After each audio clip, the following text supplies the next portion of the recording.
Good afternoon. Good to see you all. My name is Greg Niemeyer. I'm a professor in art practice, and it's really an honor to welcome you to this lecture series, which is our second guest speaker lecture series in our lecture series, Video Art in Context. The series is a part of a course for UC Berkeley students with the goal of introducing students to critical thinking, but also creative expression in the area of video art, which can lead to careers in the arts, communications, and media design. The course is sponsored by a generous donation from the Kramlich Foundation, an organization dedicated to the collection, the preservation, and the dissemination of video art from 1965 to now. It's thanks to my colleague, Professor Janet Jackson, who's right here, with whom I'm co-teaching this course, that UC Berkeley has such a meaningful and productive connection with the Kramlich Foundation, and that they're able to sponsor our course. We are teaching the course together with GSI's Saochi Malki and Jihan Liu, and we want to thank Julie Whitholm Rodriguez, the Museum Director of BAM-PFA, Daria Lugina, Dave Taylor, Louise Spear, Nat Reese, Amy Goggins, Taylor McAllister, and Eileen Liu, and many others who make this unique course possible and public. And that's something that's very special about this course, that half the lectures are public. Today, we're focusing on performance as a core practice of video art. Performance turns any space, be it a gallery setting, a studio, a home, or a public space, into a stage. The camera turns the performance into a mediated event which viewers like you can appreciate at any time after the performance itself.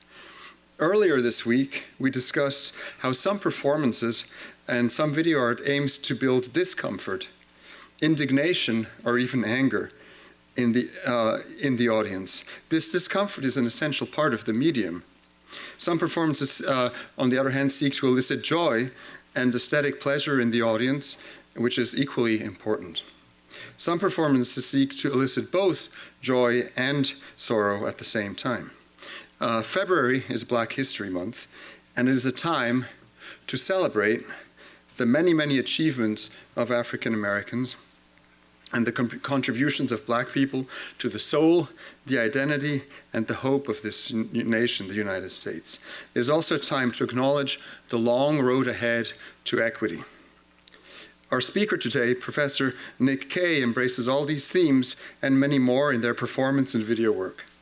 Nick Kay started out their artistic career at the Professional Performing Arts School in New York with a diploma in theater, and completed their MFA degree in sculpture at Bard College also in New York. Between theater on one hand and sculpture on the other hand, Nick Kay opens a capacious field of creative expression. They perform extensively in the United States and many international venues, and they received the Dorothea Tanning Award in 2020. At the beginning of this year, Nick Kay joined the Faculty of Art Practice at UC Berkeley, and so Nick Kay, I'm proud to say, is now a colleague, and I'm very grateful and happy about that. And so we're excited that our department now includes their courses in performance art and also a performance art film series, which will be announced soon. Nick Kay is eager to engage you all in performance, so if you have any questions, please contact them and find out what you can do. At this time, Nick Kay's work is exhibited right now at the Waters Institute in San Francisco and at Tufts University in Boston. And right now, with their talk titled Performance and the Moving Image, they are right here with us, live on stage. Please welcome Nick Kay. Thank you. Good morning, everybody. It's good to see you. I was just playing some music, and I feel like we should move our bodies a little bit before I talk. I just feel like let's make this about a we situation and not a me situation. All right, so if you have like a computer on your lap or a pen or a pencil, your jacket, put it down. I want all of us to stand up. We're going to do some stretching, we're going to do some breathing, and then we're going to go into the talk. Stand up, put your bags down, your wallet, your keys, whatever it is, and we're going to do some stretching. You can just like follow me. I won't be saying much, so we don't have to put that part on recording. Yeah, we got a little bit of an ad going on here. Yeah, okay.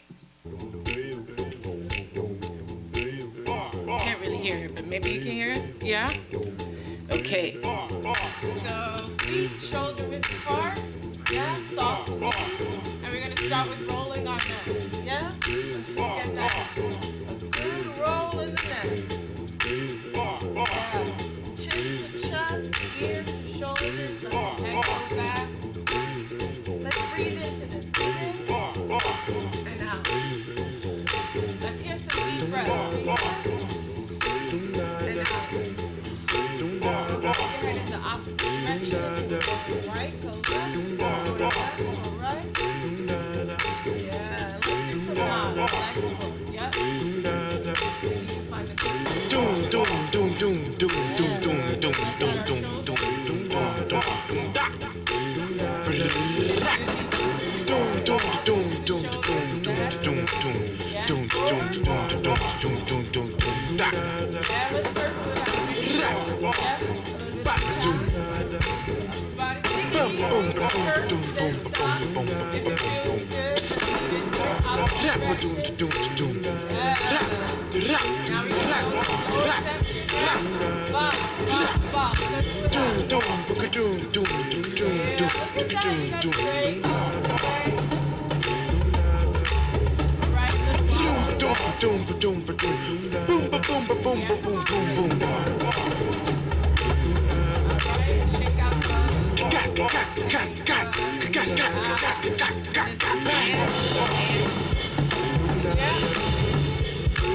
doom, boom, got, boom, boom, got, boom, boom, got, boom, And this is something I really love to do in my time. doom, doom, boom, boom, Nice and stress. And let's doom, doom, pop, boom, boom, pop. Rat, doom, rat, doom, rat. Doom, rat, doom. Brita, brita, brita. Brita, brita, brita. Ba-da-dum, ba-da-dum, ba-dum, boom, boom. Ba-da-ba-da-da-boom, ba-boom, ba-boom. Grrrr-pa. Brrrr-da-da. Ga-ga-ga-ga-ga. This is the Roots version of George Krantz Dindada, which is amazing, from 1984. I'm doing a Instagram takeover of the Wattises' Instagram. And the exhibition they have going on right now in San Francisco is called Drum Listens to Heart.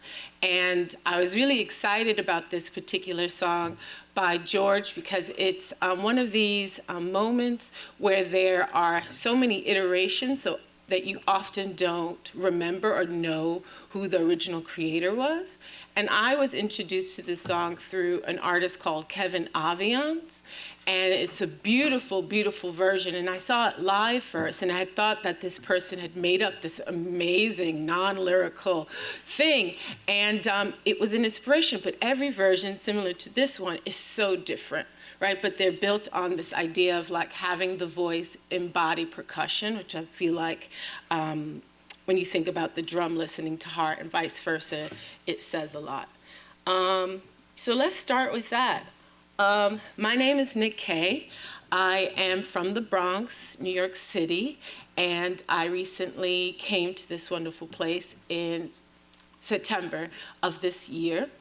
I started my practice as a theater kid, a theater person. I was really excited about plays, August Wilson, Shakespeare, that sort of thing, and I wanted to be a part of those narratives.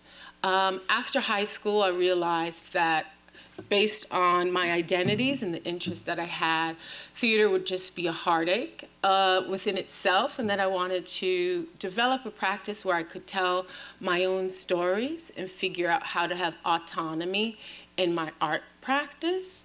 So that's sort of how I tumbled down the hill to performance art, which is a very scary and wonderful place. But yeah, I started in performance making in about 2010, And in 2014, I decided to like make a career out of performing. And I would say what the difference is for me as I start talking about this is there was a time where I wanted to do every and anything. And then there was a moment where I decided I only wanted to do the things that I would like for people to know about me before I showed up. Did that make sense? I wanted to make work that could introduce me before I came into the room. And that's what I started doing in 2014. And at this point in my practice, I have a few projects, and I'll get into some of the things in a second. But my first project was called Little Black, which was an experimental theater piece on a proper stage like this, where the audience is seated. My second body of work is called Get Well Soon, Exercises in Getting Well Soon. Very much so planned in a response to what it means to be making performances for mostly white audiences at the beginning of what was the movement for Black lives and Black liberation, and trying to figure out ways in which to find power by breaking apart the habits of theatrical making, right? So some of those exercises were about getting people out of these formations, right? Moving particular works from this sort of setup to maybe the street or to the gallery, but asking those questions and also asking the audience why they were present for the work, and making them active in the choice to be present with the work. So I would say that project, Get Well Soon, Exercises in Getting Well Soon, allowed me to push further in breaking apart what constructions I had learned about theater and dance. What I'll be showing you today is the remnants or parts of what is called hashtag Black People Dancing on the Internet. And what that is an obsession of mine with watching Black people dance on the Internet, really simple, and also trying to connect various different dance styles and forms from around the country and sort of like figure out how I could get on that level. So really on a basic level, it just started off as like a recreational thing that I was doing to, in some ways, not feel alone, right? As someone who lives in the world as a Black, queer, trans-GNC person, I'm not always able to be with, for many different reasons, family and friends and the Black community I love and cherish. So often that's in my heart and in my mind and on my computer. So this project really started off as a way to be with other people. Okay, let's get this together, yeah? So this is my handle on most of social media, OK Nick K. If you were interested at any point in checking out what I do, you could do that. It's a journey. So what I'm going to begin with is my journey of making videos for the internet specifically, and how I learned to use different tools, what tools I was using, how they informed the content, and vice versa. So I do not have a background in film or photography. I had, at this point, a MacBook. This was 2013, maybe 12, I'm not exactly sure. And I started using the photo booth on my MacBook to record myself. I was really insecure about my movement because I'm not a trained mover, and I had all these ideas of what it meant to be a virtuosic Black person dancing, and we'll talk about that a little bit later. So I was always sort of running up against that. But this intimacy of my MacBook, which I used all the time, and the photo booth sort of like was a low stakes opportunity for me to sort of start discovering what I had to say. So this is me during that time period. It may be a little loud, and I'm moving to a Jersey club mix.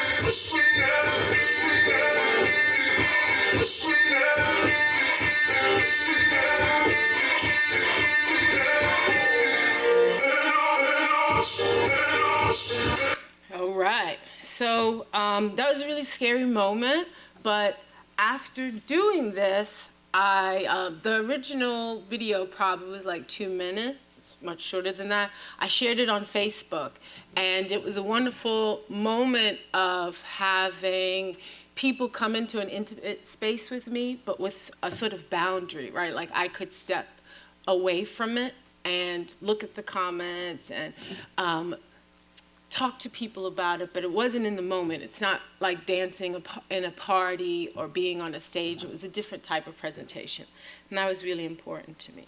The next piece I'm going to share to you, share with you, share on you, is Khalil Joseph's Until the Quiet Comes, from a film from the album of, I'm like forgetting the artist's name. We will remember at some point. The dancer is Storyboard P, and this video completely blew my mind.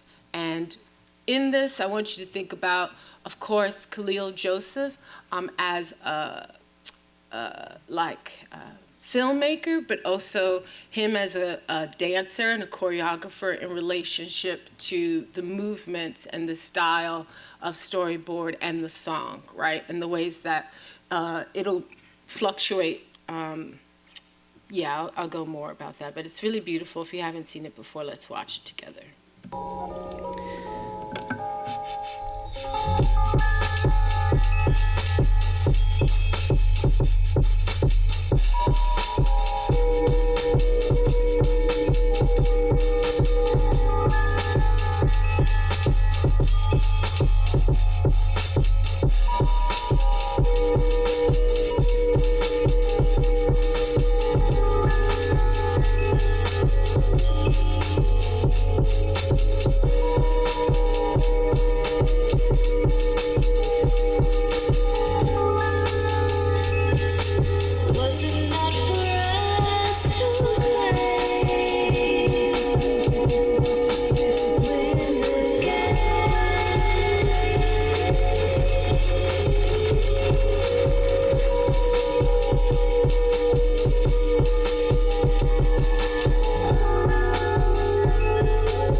So I want to return to that just so that we can see the first image. All right, so many things are happening in this video, right? It's like a bomb. Flying Lotus is the name of the producer. I was like, why am I not remembering? I mean, what a pair, right?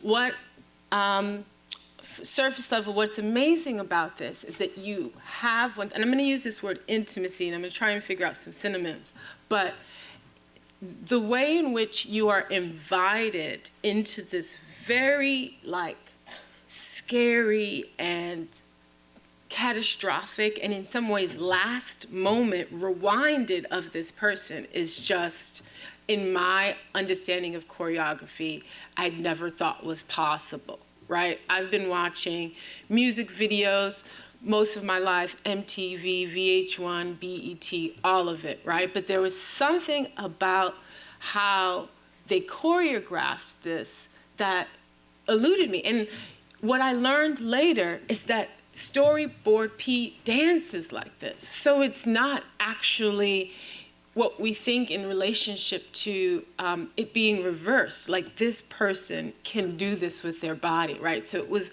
a conversation, a choreographic conversation between the filmmaker and the dancer to figure out, one, how he could highlight the potentials of his body in relationship to the narrative, and then use the technology, right, to create that sort of blurred line between what is impossible and possible, not only for someone to rewind from a moment of losing their life, right, which is really powerful to think about, but also what that means in the body, right, in the way that he reveals his body. So that was just like blowing my mind, but also the lighting, the way that he's using the lighting and the angles and the stillness of the other people, but inherently they aren't still, because in some ways his movements are in relationship to them. It's a duet, right, in the ways that no one can save him in some ways, right? So this is like me thinking as a movement or choreographic brain, right? Like they aren't moving, and in so many ways, the loneliness of his first but last position is then revealed through his awaiting his chariot in some ways, right? Sliding back into the lowrider. Poof, blew my mind. I did not know what to do. It wasn't like I had all the words at that time. But what I'm saying to you is what my practice has become. Looking at this sort of stuff, trying to identify what as a viewer I'm interested in and what as an artist I'm trying to be in conversation with, right? So I may not have the skills of Khalil Joseph, but I have the desire and the interest and the ability to figure out how to make it happen. The next artist I'm going to show you, and I'm showing you these references first because I think it's important to know, once again, the tradition and the culture that I am making with and through and on top of and underneath. I'm going to be showing you a work by Sandra Perry. Giving out money. That's what he would do. He had no money, and then he would get money from whatever. I think he was. So this is called Double, Quadruple, etc., from 2013. It's two performers. The video clip is half of a 2-channel video installation. It's loop. There's color. It's silent, actually, in the installation, and it's 9 minutes. So I think in relationship to what we're seeing, it's important to think about the artist's intention in relationship to our viewer experience and our embodied experience.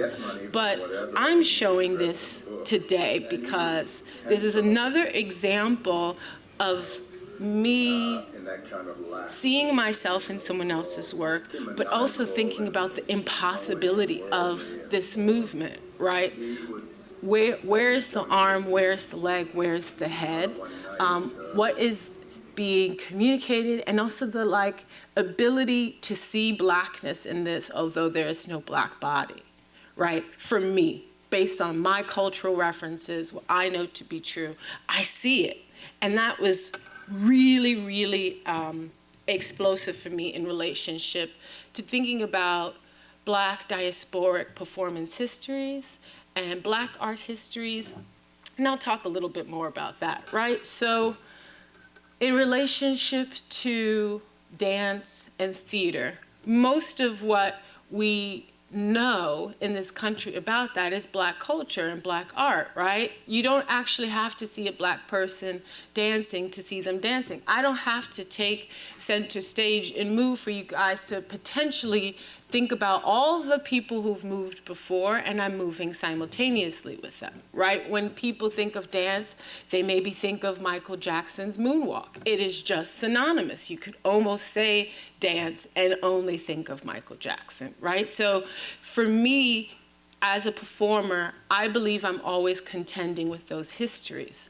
And I'm excited as a performance maker to utilize the audience's imagination to create performances where I am not present, right? To highlight their desires and their histories in relationship to how they want and see Black bodies in space.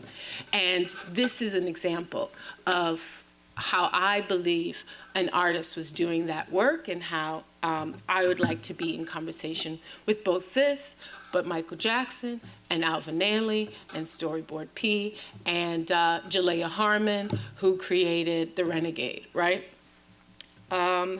So this is a later video that I made when I started doing residencies, and I just want to show you a little bit of the difference in my choices in terms of props and angles and things like that, and lighting.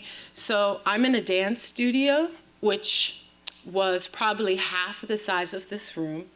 And I made a choice to be in a very, very small corner so that once again, the photo booth camera could pick up the lighting, right? Like there's not a lot of options with that. I didn't have any like 3-point lighting situation. So really trying to figure out how to make the most of the same type of technology, but with the experience I had now of like 5 years of making these type of videos. So I'll show you a little bit of what I did.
So something I also wanted to mention, I started thinking more seriously about the frame and how to keep the movement within the box, right? So to create the choreography for the dimensions of the computer and to think also about how people would be watching it and that direct relationship, moving away from it just being a document of me trying to find confidence in moving, right? So it's now I'm like, this is the medium, this is the stage, and this is how the audience will, or the viewer at this point, will be experiencing the work. What I'll show you next is an edit of that video that I did a year and a half ago for Instagram specifically. I should have showed you it within the dimensions of it being on Instagram, but forgive me. But this is just a little bit of me messing around with editing. And when I'm editing, I'm usually in iMovie, very simple, or using IG or TikTok's editing functions. Super simple, I can do it anywhere, I can do it on my phone, and I get a lot of joy at not having to figure out lots of technique and just sort of focus on the choreography rather than the technology. That's my preference.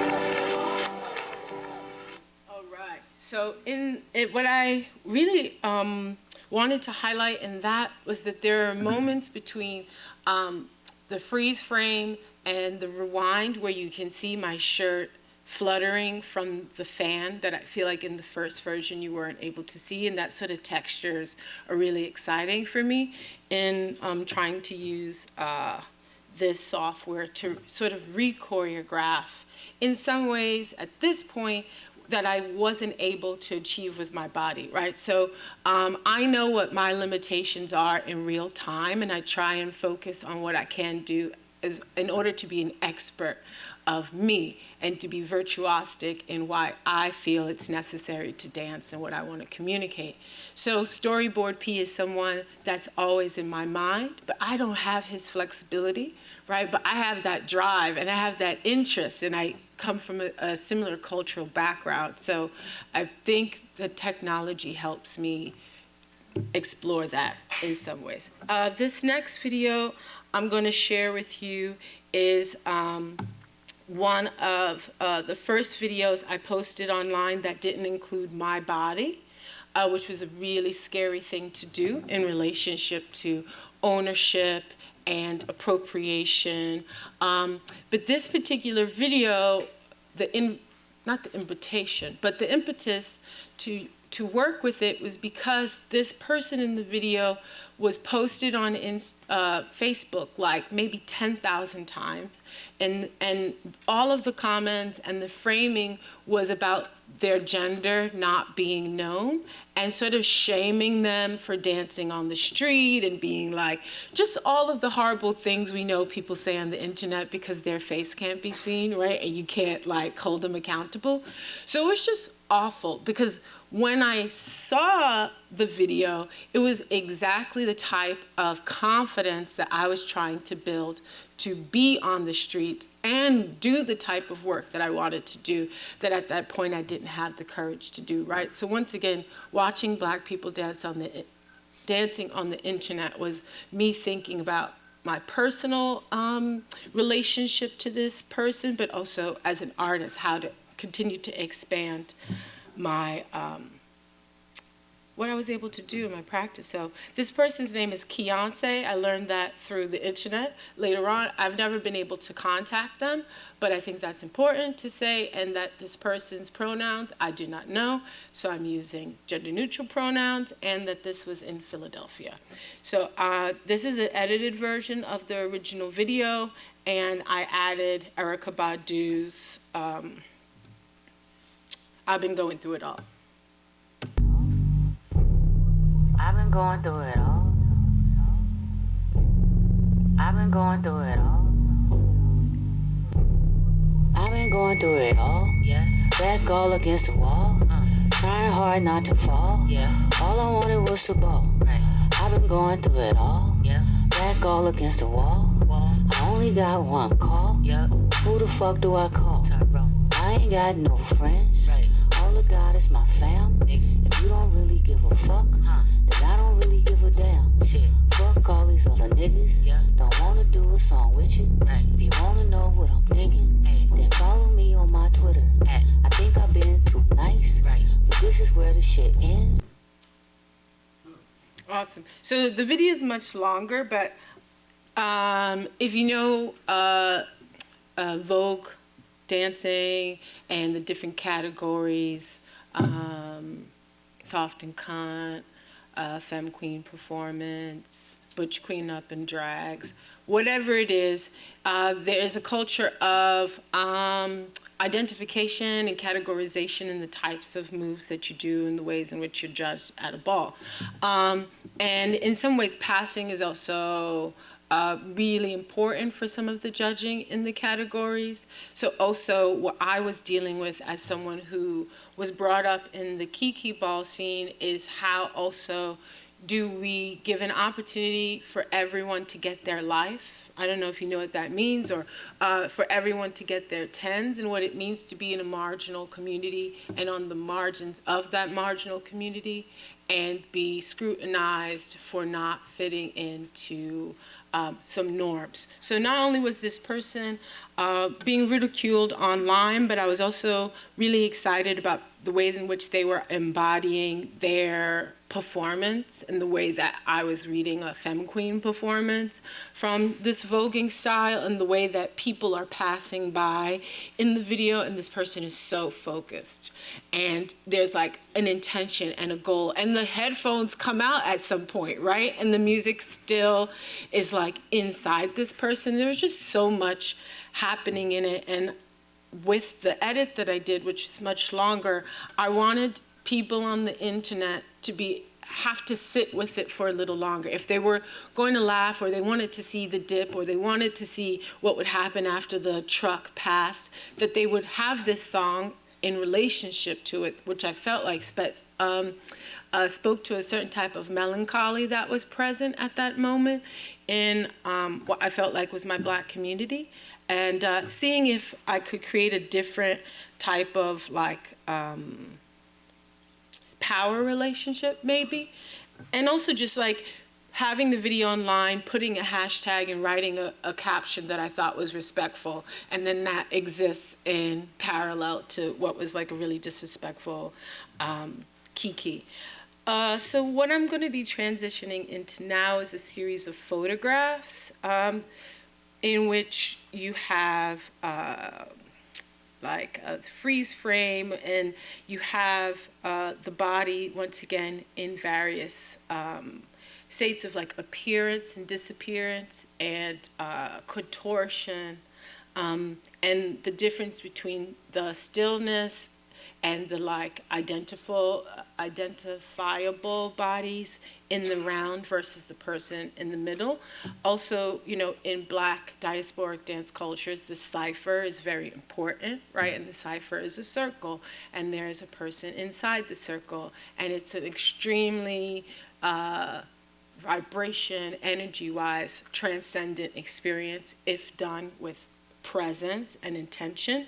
And what I really enjoyed about watching these videos and then taking these shots was a visual representation for me of what I felt happens when somebody is feeling it, right? Like is in the vibe and in the moment. And it was something that I was interested in using as a guide to talk about the things that I'm talking about, which for some people may seem very abstract, right? Like, what are you talking about in relationship to the cipher as a formation and as like an energetic channel? How can we do those things as parallel, and how can we use these performative tools in a simple form to talk about complex ideas, right? Maybe I start going off about abolition and restorative justice in relationship to the cipher and that moment. And I think there are connections there, but it all starts with this image for me. So this is Laomi, legendary Voguer. I don't know this young man, but this is a Chicago footwork video from, as you can tell from the clothes, like 2020, how do you say it? 2006. I was like, 2006. Amazing. What I also love about this, as you know, we continue to talk about it, is that the clothing also creates this sort of otherworldly body position. You don't know whether it's the front or the back of this person, which I think is also really wonderful. And once again, you have everybody actively listening with their bodies, right? In the stillness around the circle. And in some ways, it only seems possible because these people are with them. And what would happen if you sort of redacted that? But that's not necessarily what I'm at right now. But I think an interesting artist who does that and has done that in their career is Paul Pfeiffer. If you know Paul Pfeiffer's work and the way that he uses sort of redacting the audience in a basketball game and then erasing the basketball. And he has a triptych called The Three Horsemen, and all you see is these impossible positions that these mostly Black, beautiful, like basketball players are doing. And I think it's a really great conversation piece. So if you look up Paul Pfeiffer, you'll get an example of what this would be like potentially if everyone else was erased, but I'm not trying to erase Black people right now. In this instance, very same thing. You know, what I also love about this particular image, I can hear everyone who's looking at them gasp and be like, ooh, oh no. Like, I know this room. I've been in this room. I know these people. And this image for me is so incredibly like a Black diasporic experience. Like, this could be in Atlanta, this could be in Jamaica, this could be in the UK. And for me, I'm like, how do I articulate those connections? This is another, this image is not mine, the other ones were images I took from videos. This is another Chicago footwork event, and an example of multiple people dancing at the same time and their disappearance. This is, I think, an example also of a photographer with the skills in relationship to how many frames can you do in a minute in order to capture certain types of motions. And I thought it was a great juxtaposition to some of the things that I'm doing with the techniques I have. The last photo I'll show you is a photo I took when I was living in Rotterdam at a ball there.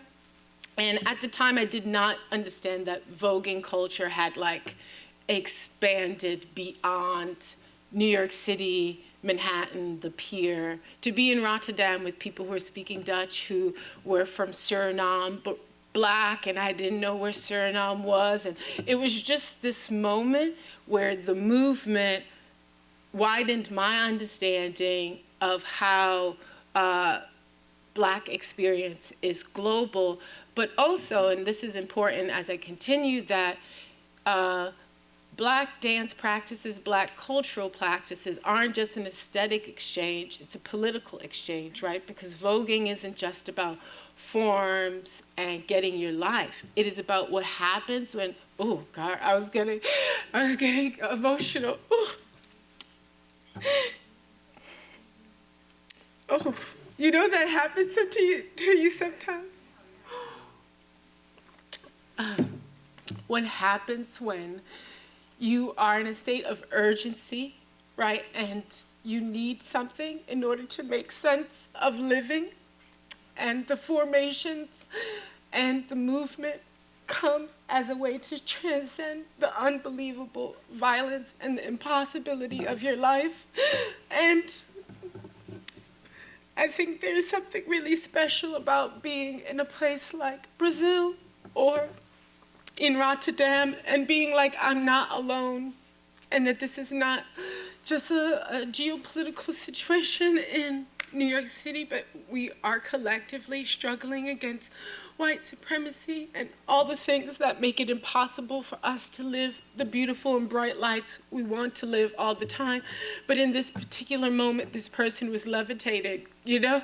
And it was a beautiful experience, and I took this image with a disposable camera, so I wasn't able to see it until much later, and I was back in Chicago, and it was another one of these aha moments of being like, that was what was happening there. That was what I was feeling there. So, woo. Wow. I was just, you know, sometimes it's like people are in the room with you and you don't even know, and like you carry so much with you yourself and you don't even know, and like you're at these talks and you like perform a particular type of professionalism, and then you just feel that vibe, you know? You're like, this is real stuff I'm talking about. Like, I know these people. I know these people who lived, and I know these people who haven't survived.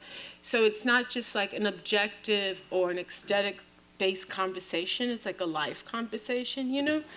So I feel responsible, and I also feel really present with them. So thank you guys for being with me in that moment. How much more time do I have? I've been talking a lot. Okay, great. That's about what I have. So right now, I'm going to zoom into one particular project so we can see sort of the technique that I have developed, and then we can move on and, you know, maybe do some questions. So here I am. I'm living in Hudson, New York City.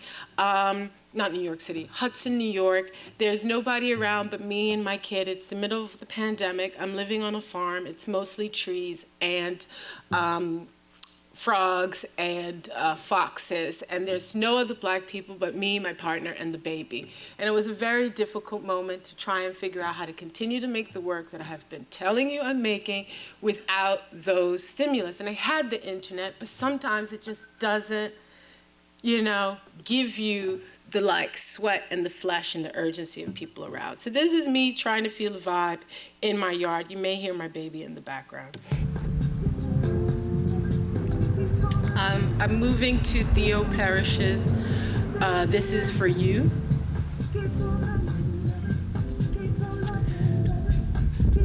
Once again, this is my photo booth camera on my computer. It was a really great day, really wonderful lighting, so it came out really crisp, whereas sometimes it can be super foggy. And what I want you to sort of zone in to is there's going to be a particular moment that then becomes the project. And this is what I do after the freestyle, is often watch it, and based on where I'm at maybe the project or what sort of opportunity I have to have a viewer and audience, I think about what I can do with the work, whether it's live, whether it's, you know, another type of performative experience.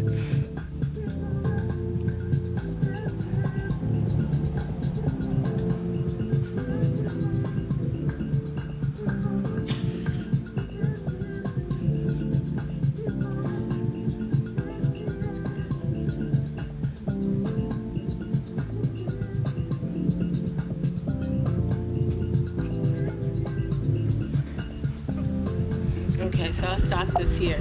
So this, essentially, that part of the freestyle, I watched tons of times, and I was trying to figure out what was happening for me in my life at that moment and for my work. And I was in residency at the Center for Book Arts in New York City.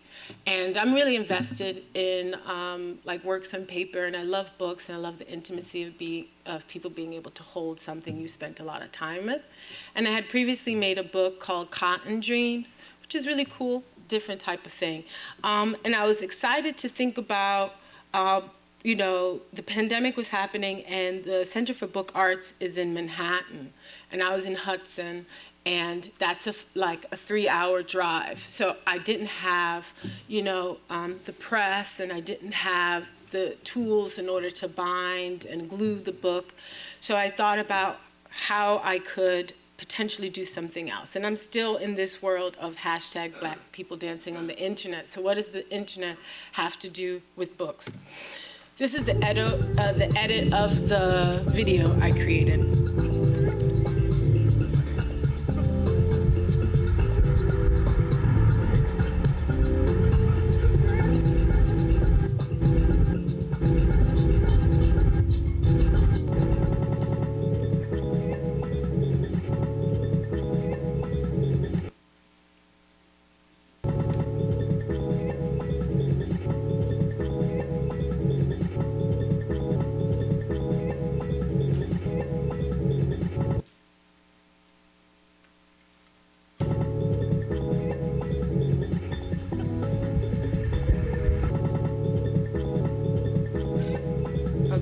So this video was posted to YouTube. At this point, with hashtag Black people dancing on the internet, I had a residency with the New Museum that was only on the internet, and I was determined to post the same content across different mediums and try and figure out what the difference was. This was YouTube.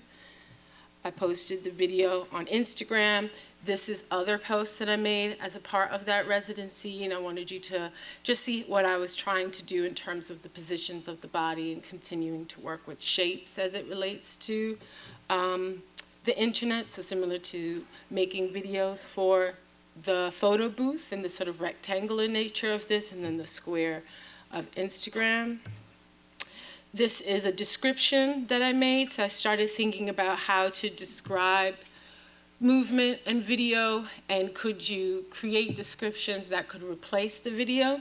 It's very laborsome, and I was able to get to, like, this is 73, and the rest of them aren't described. So it was very difficult, but it is a really great example. Maybe I should read it. In this video clip, a Black person, Nick K, has their hands on their face as they move their hand back, I guess the head back and forth and side to side. They move frantically and jerky. The video has been edited, and the movements are repeated and sped up, slowed down, reserved but reversed and glitched. They have short hair and are wearing a white collared shirt. The tops of the trees with green and brown leaves framing their head.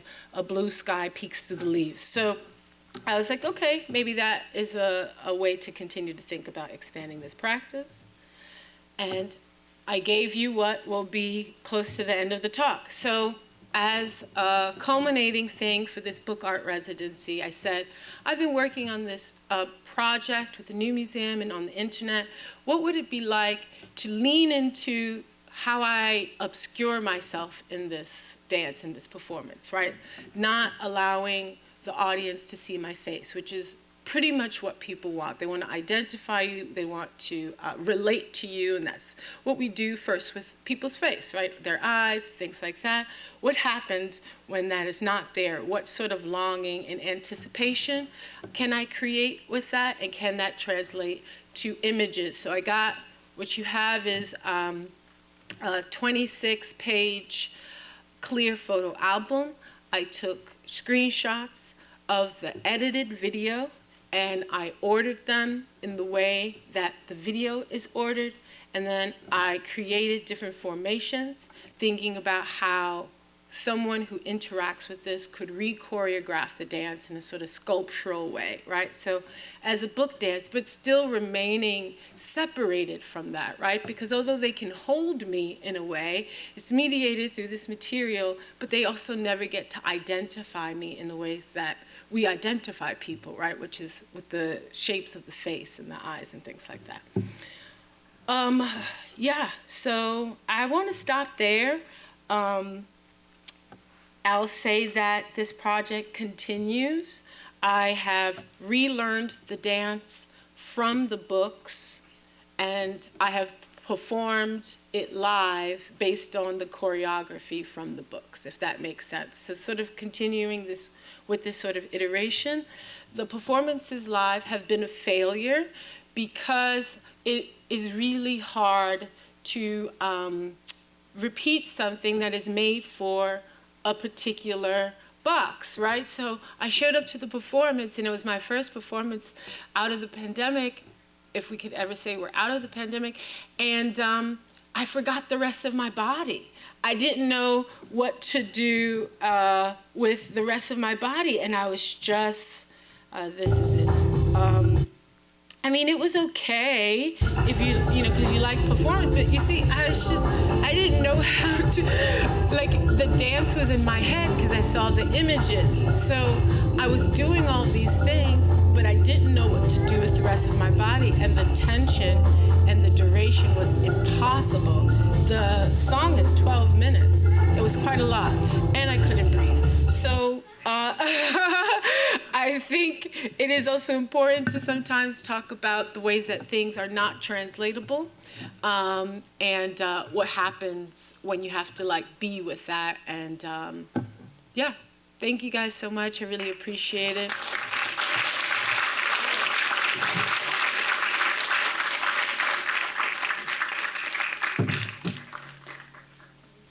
While we transition. Okay, so you take some questions? Yeah. Hi. Thank you so much for this sharing. I have a question, sort of a directly response to the materials that you just shared with us, so maybe not to you as a holistic artist. I'm curious about performance art, and especially the videos and the works that you post on Instagram or social media, and how right now so many people are using this platform to share works, and some of them or most of them may not fall into the category of art or serious art or visual art. I wonder how you feel about that, about the seriousness that you have towards these videos and the seriousness that you hope to generate from the audience. And especially, I think, especially for performance art on videos, especially in these social media platforms, there's such a strong immediacy and instantaneous response that generally create an impression rather than a very articulated meaning. So how also are you hoping to generate that kind of meaning response, or even a theorized or critical response from these audience? So I guess asking the question about the medium, but also the platform that people see. Yeah, I think the great thing about the internet is that you can be really serious, but it doesn't matter to the person, you know, down the hall that's watching the video. So all I can try and do is make my work as clear as possible, which is a really great exercise. As clear as possible, try and embed it within a culture that can create context that I couldn't potentially do on my own. And think about how the form either undermines or helps the project, right? There's certain work that I just wouldn't put on the internet myself because maybe conceptually it undermines it, right? Like maybe it's the type of conversation that should only happen in a room of 20 people. So the internet wouldn't be a place to share that work. So I try and think about it more conscientiously. And then also in live performances, I now always think about that people are going to be recording, right? So once again, if I'm doing particular types of work and I don't want that to happen, I have to create situations where I have more control rather than it be a thing afterwards. I think people on the internet are actually very serious. I think they, I think there's this guise that it's like playful and we're all throwing things out. Like people are creating content constantly, whether they are influencers or content creators or not. People are longing to be seen and have affirmation and be with other people.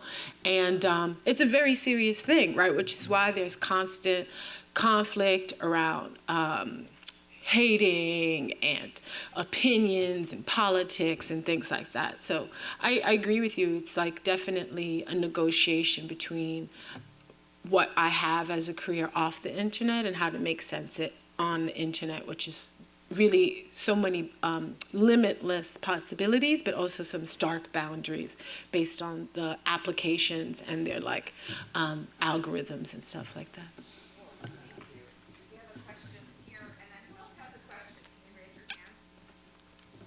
Okay, good.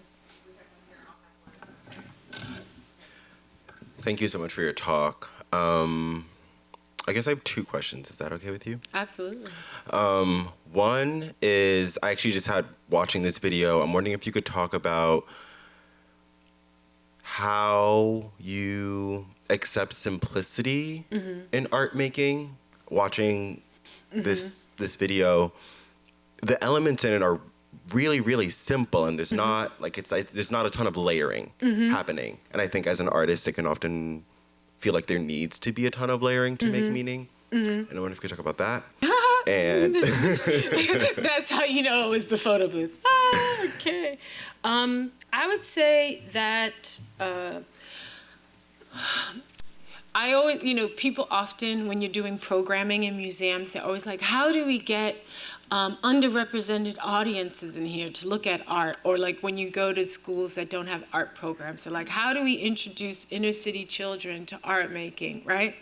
And as someone, I always say I'm from the Bronx because there's a lot of stereotypes of the Bronx, which are true, and others that aren't. But I've experienced so much art in the communities that I grew up in, on the sidewalk and on the train. And so often there's such quiet and poetic moments, and I think that has inspired me as an artist. I often think about, for example, what people were doing in relationship to like coping with the realities of their lives in terms of like heroin and crack in my neighborhood, right? And what happened when someone like got high, and the things that happened to their body and the way that their heads would roll and the way that they would hover over the ground but never fall. And I think about, in the present tense, how much shame and anger and frustration that a lot of us had towards our family members and friends who, as we would say, succumbed to drug addiction. But then in the present, as I've been making work, I've been thinking about the ways that we cope with violence and harm in our lives, and thinking about harm reduction into drug use, and how it has inspired me, those moments. Or the neighbor who doesn't throw out the garbage but creates these really strange sculptures in their yard, but they would never say they're an artist, and you pass it by every day, and it makes you think about them, the time period. If they take something away, you notice it. What happened to the mattress that was there, and the Barbie doll that was stuck into the mattress? So I make a lot in that way, and because I started in theater, I had somewhat of an art historical background in terms of visual arts, but I knew more about street art and things like that in my community. I love minimalism as well, because I think it's an opportunity to talk about complex things and not getting so lost in the aesthetics for me. So I want to talk about pain and oppression and joy and abolition. But sometimes I find that if there's too many elements I have to explain in terms of what's happening and the colors and things like that, I don't get to talk about the complex conceptual and like political things. So that's where I was coming from. And the second part you said? Dope. It's actually a totally separate question. Okay. The second question is, like, I feel like in this talk you were sort of like, these are the skills I have, this is like the tools I have. There's technique in like developing those things, and that's like one path of art making. Yeah. But a lot of what you talked about was, the words I'll put on to what you said are like honing specificity and authenticity. And I'm wondering if you like, there's ways to break up like that other route into like elements that you can like think about and hold on to. And as an artist who's like trying to figure out how to make work, I'm also trying to think about like how to work on the other thing. And that's what I found really moving in your talk is your description of just like moving through like, what is it I'm doing? What is it I'm making? How is it authentic and how is it specific? And I'm wondering if you have like like what is the craft of that for you? What are the elements of that for you? What matters there? I try and say yes to myself as much as possible. You know, there's always this voice that tells you like you don't have enough, like this and that and that.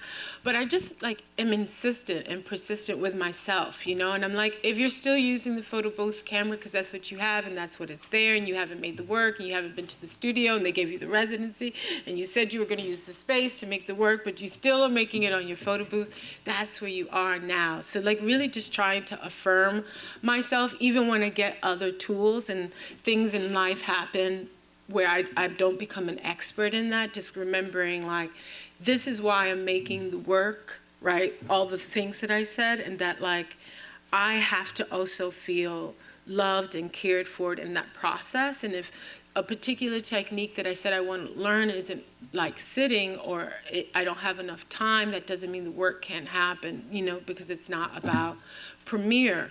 Although I would really love to do that, but if my life isn't, you know, creating space for that. So just becoming the expert and being my like biggest cheerleader and being like, this is where I'm at, this is what I know.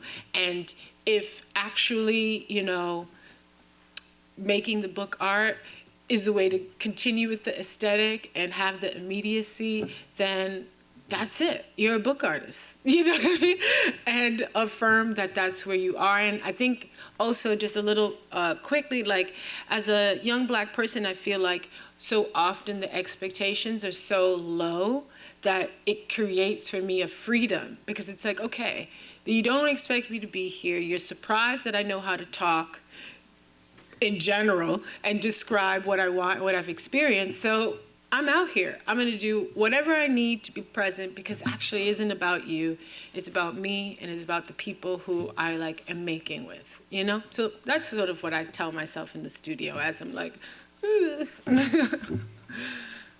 Just want to say that that's so apt for so much of what we're trying to do inside of this larger course that you're speaking in right now, because we have students who are undeclared freshmen, as well as students across, you know, from biology, from physics, from engineering, for whom video art projects are going to be some of their first time making something.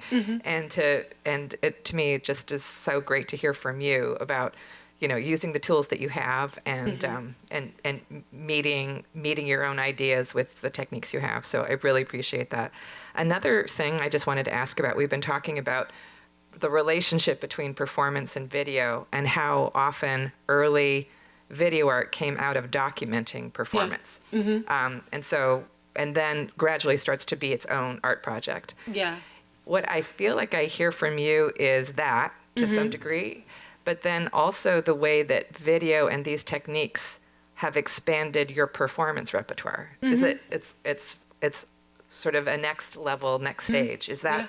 Yeah, I don't know if twofold. Yeah, I definitely think so. I mean, I guess to zone in, like, specifically with Khalil Joseph, like, you know, dance for camera and, like, what that means. And also, I mean, it happens a lot with TikTok now, too, right? Like, the person behind the camera has to understand the vibe and what's happening in order to make it live, right? So essentially it becomes a duet rather than just a documentation of what that one person is doing. And I think that is what's been really exciting for me because then the audience isn't in like a passive position. All of a sudden they are viewing through the participation of someone who can't be seen, which is them, right? You know, it's like this weird situation. So I think about it that way, but also I just wanted to say one of the most exciting documentations of dance I've seen recently was like a very early documentation of like Black people during Reconstruction doing something called the buck dance, which is like a really popular, you can't say trend, right? If it was like 73, but I guess it was a dance trend.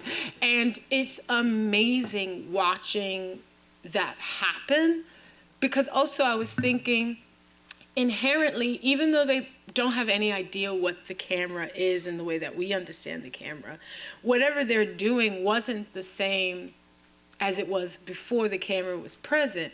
So inherently that is a sort of video performance, right? Because in some ways, like, I don't know. So I was thinking about that and I was really excited to understand that like trajectory. Or you see videos of like the cakewalk, which was also a very early dance trend, and there's a video of that is archival. That's really interesting. I don't know if you saw Garrett Bradley's Garrett Bradley is an artist who I think of as somebody who is using early documentation of Black performance and created this multi-screen installation at MoMA. Wow. In that mode. So I'm gonna check it out. Sorry, I'm talking about a microphone. Great. Okay, so. Well, I think unless there's more questions, I'd like to just thank you for a wonderful talk, Nick. And Thank you. I wanted to say that you taught us so much about reciprocity between the camera and the body, and that's really deeply inspiring, but also between people and people, and between specifically Black queer people and that community and the rest of the world, and how all that interfaces, and how it's the global moment that we all share right now. And so I just wanted to thank you for your wonderful talk. And I wanted to remind you that if you want to hang out with Nick more, please follow their film series. I think you want to say something when that starts? Oh, yeah. Sorry. I'm like, Mike. So essentially what I'm trying to create a poster for so that everyone can come. It's a film and live art series. So it will happen once a month. I think I'm going to do it at the end of the month, just to come to art practice and we can look at some things and chat about it, whether it be like a Khalil Joseph thing or, some sort of anthropological video of people dancing in Barbados in 1935, or maybe Matthew Barney's Cremaster, right? Series cycle. So I think it'll just be an opportunity for people to be together and sort of have these conversations, but decentering me and centering other work. So yeah, I'll make sure that you guys get information through Greg about that.